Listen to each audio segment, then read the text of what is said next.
दोस्तों, आज world environment day है, विश्व पर्यावरण दिवस, आलमी यौम माहौलियात। इस मौके पे गवर्नमेंट की ये कोशिश होती है कि लोगों को वो बेदार करे कि दरख्त लगाना कितना ज़रूरी काम है। हम सब जानते हैं कि दिल्ली में इस बार टेम्परेचर 52 डिग्री तक चला गया था। इसकी और जो दूसरी वजह हो सकती है, एक मेन वजह ये भी है कि हम लोग दरख्त बहुत कम लगाते हैं या ऑलरेडी जो दरख्त लगे हुए हैं उसे काट देते हैं। आज गवर्नमेंट भी ये कोशिश करती है और जो NGO वाले होते हैं वो भी ये कोशिश करते हैं कि ज़्यादा से ज़्यादा दरख्त लगाए जाएं और लोगों को ही बेदार किया जाए कि आप प्लीज़ दरख्त ज़रूर लगाइए, पौधे ज़रूर लगाइए। हमारे साथ सना खान हैं, ये राहत वेलफेयर फाउंडेशन चलाती हैं। इनके और बहुत सारे दूसरे काम भी हैं, लेकिन आज इन्होंने ठाना है कि पूरे ओखला जामिया नगर में 1000 पौधे कम से कम, बल्कि उससे ज़्यादा ही लगाएंगी।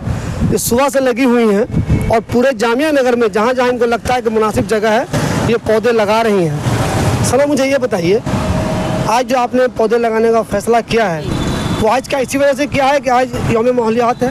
नहीं सर, मैंने इस वजह से नहीं किया। मैंने इस वजह से करा है क्योंकि आज इन्वायरमेंट डे है और पेड़ों की बहुत ज़्यादा कमी हो रही है, जिसकी वजह से प्रॉब्लम्स बहुत ज़्यादा आ रही है। तो इसलिए हम आज ही नहीं, रेगुलर बेस पे हम पेड़ों को लगाएंगे, ज़्यादा से ज़्यादा मेंटेन करेंगे इन्हें। पेड़ों को लगाना मकसद नहीं है, हमें उसे मेंटेन करना मकसद है। अरे मुझे एक बताइए, आज आप कहाँ कहाँ लगा रहे हैं पौधे और लगभग कितने पौधे लगाएंगे? अभी हम शाहीन बाग थाने से लेकर ओखला विहार मेट्रो स्टेशन तक लगाएंगे, क्योंकि गर्मी ज़्यादा है। तो हमारे साथ जितने भी बच्चे हैं वो हमारे स्टूडेंट्स हैं, वही हम सब मिलके लगा रहे हैं। तो उनको धूप ना लगे, बीमार ना हो, तो इसलिए हम ज़्यादा उनसे नहीं करेंगे। हम फिर कल इंशाल्लाह फिर दोबारा से हम लगाएंगे और कंटिन्यूसली अब ये चलता रहेगा। सर, मुझे एक चीज़ बताइए, आम तौर पे जैसे आप पौधा लगा रही हैं जी, मैंने आपकी खबर कर दी, अखबार में ही मैं खबर लगा दूंगा आपका, आप छप गई, आपका एक काम हुआ, आप छप गई। आप लेकिन बहुत से लोग कहते हैं कि एक तरह की बैठकबाजी हो जाती है। आपने इनकी कवरेज कर ली, इनकी खबर बन गई, इनको फ़ायदा हो गया, लेकिन जो पौधे आप लगा रही हैं उसको कैसे देखेंगे? जो पौधे आपने लगाए थे वो लगे हुए हैं भी या ख़त्म हो गए? सर, हमारा रेगुलर बेस पे हमारे वॉलंटियर्स हैं जो इसे मेंटेन रखेंगे। रेगुलर इसमें पानी डलेगा और ये रेगुलर बेस पे इनकी मेंटेनेंस हम रखेंगे इनकी। ये पौधे कहाँ से मिले आपको?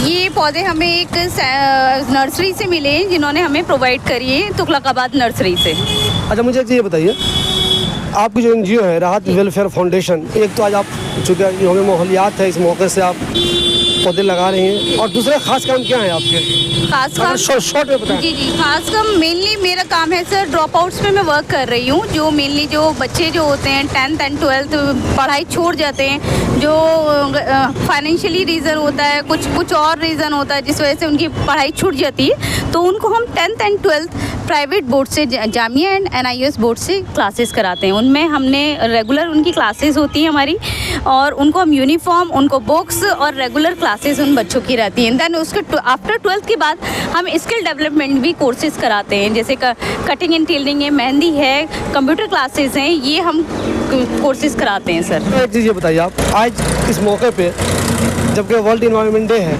आप पौधे लगा रही हैं, अगर मैं ये पूछूं कि आम लोगों से, ख़ास तौर पर ओखला के लोगों से, अब पौधे के ताल्लुक से क्या अपील करना चाहेंगी? मैं ये चाहूँगी कि ओखला के जितने भी लोग हैं वो सब मिलके भी हमें सपोर्ट करें, इन पौधों को मेंटेन करें। जब तक हम आप लोगों की मदद नहीं मिलेंगी तो पौधे भी मेंटेन नहीं रह पाएंगे। आप लोगों का, पूरा ओखला वालों का सपोर्ट चाहिए इसमें।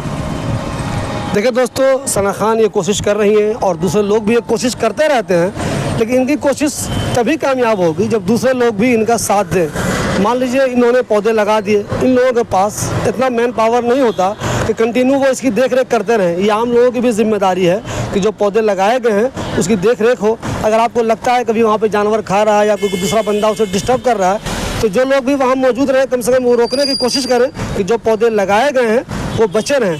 क्योंकि पौधे लगेंगे तो आपका ही फ़ायदा होगा। जामिया नगर जैसी जगह पे आप सब जानते हैं 50-50 गज के घर में, यहाँ अगर एक बिल्डिंग बनी हुई है 5 फ्लोर की, तो 50-50 लोग रहते हैं। आसान नहीं है यहाँ ज़िंदगी गुजारना, लेकिन जो कुछ पौधे लग जाएंगे तो उससे कुछ आसानियाँ पैदा हो जाती हैं। तो आप लोग भी मेहनत करें और सना खान जैसे लोग जो मेहनत कर रहे हैं, इनकी मेहनत को आप सराहें। आप भी कोशिश करेंगे, ये भी कोशिश करेंगी, गवर्नमेंट भी कोशिश करेगी, तो ये हालात बेहतर होंगे। और एक बात अच्छी तरह समझ लीजिए, माहौल का ध्यान रखना बहुत ज़रूरी है। पूरी दुनिया में इस बात को लेकर चिंता व्यक्त की जा रही है कि अगर माहौल बेहतर नहीं हुआ तो हमारे लिए ज़िंदगी गुजारना मुश्किल हो जाएगा। ऐसा नहीं है कि सिर्फ दुनिया के दूसरे मुल्कों में, हिंदुस्तान में भी जिस तरह दरख्तों की कटाई हो रही है, नए पौधे नहीं लगाए जा रहे हैं, ये बहुत ही चिंता की बात है। आज आप भी ये तय कीजिए, जिस तरह ये लोग पौधे लगा रहे हैं आप भी अपने हिसाब से कहीं ना कहीं पौधे लगाइए। और ये इस्लाम का भी दर्स है कि पौधे लगाने चाहिए। अपनी एनजीओ के लिए क्या चाहेंगे? सर मैं ये चाहूँगी कि एज अ वॉलेंटियर वो हमारे साथ जुड़ें। कुछ प्रोफेसर हैं, टीचर्स हैं, तो हमारे बच्चों को क्लासेस देने आ सके। कुछ काइंड में भी हेल्प कर सकते हैं, जैसे बच्चों को बुक्स देनी है या बच्चों को कुछ कपड़े देने हैं तो वो भी हेल्प कर सकते हैं। किसी भी तरह से इन बच्चों की सपोर्ट करी जाए, बस मैं ये चाहती हूँ इन बच्चों की हेल्प हो ज़्यादा से ज़्यादा।